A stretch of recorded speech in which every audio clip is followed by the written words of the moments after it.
Turning now to that breaking news we've been following out of Venezuela. There is a frantic search for survivors across that country this morning following two back-to-back earthquakes overnight.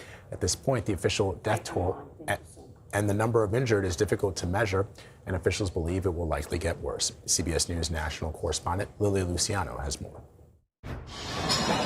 This is the moment a pair of massive earthquakes rock Simón Bolívar International Airport in Venezuela.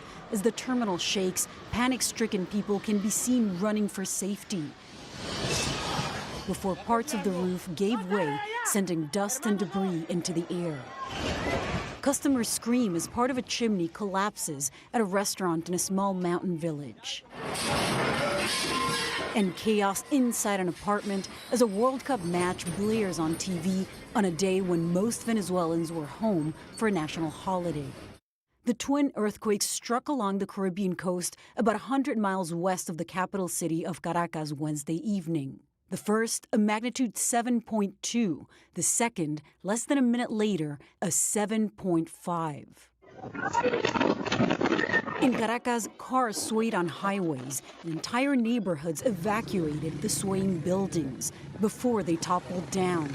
Maria Alejandra says she managed to run from her shaking home and into a cloud of dust and chaos outside.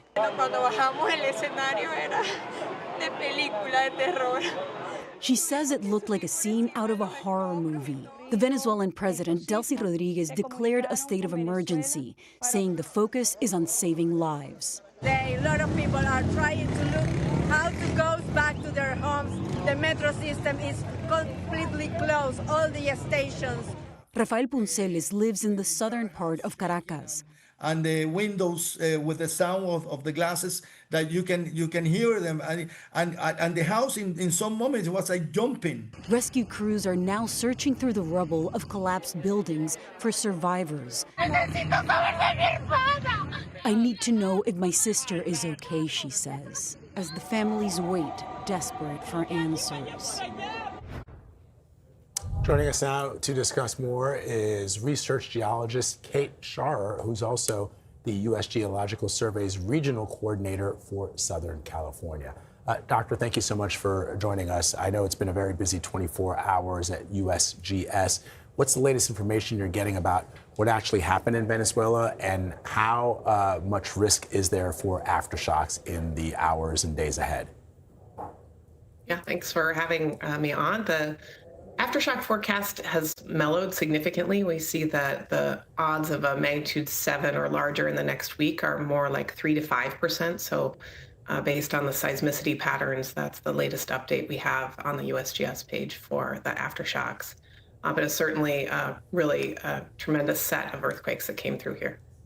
And Doctor, I know you specialize in how historic or even prehistoric seismic events can inform the study of modern earthquakes. So what is the precedent for what we've seen in Venezuela? I mean, you had these two incredibly powerful back-to-back tremors. That's right. Often these are called doublets when you have these events in quick succession on faults quite next to each other or even the same fault. There are examples of this. There was a set of magnitude 6s that occurred nearby in western Venezuela in 2025. But a doublet like this is quite interesting for us seismologically to help understand what the terrain of the fault looks like as you underground, basically, what the stress configuration on the fault. But for the people that experience it, it probably was quite like one very long sustained earthquake. We've also mentioned that there were tremors yesterday off the coast of Japan and in the northern part of California, your home state. I know it's hard for people to understand, but could there be a link between these events? I don't think that these continents are on, well, I'm trying to think, Venezuela, the United States. I mean, help us understand the plates and what we need to understand about just fault lines across the Pacific and Atlantic Oceans. You bet. As people often hear, the ring of fire around the Pacific plate is a very active area tectonically. So each one of these earthquakes occurred in different sections on tectonic plates, the meeting of tectonic plates. This one in Venezuela is over exactly where the Caribbean plate is moving to the east towards the Atlantic, so quite separate from the system in California and Japan. We wouldn't expect for these earthquakes to be connected in any way, except that we're on an active tectonic boundary in each one of these settings. All right, Kate Scharer, thank you so much for joining us. Appreciate it.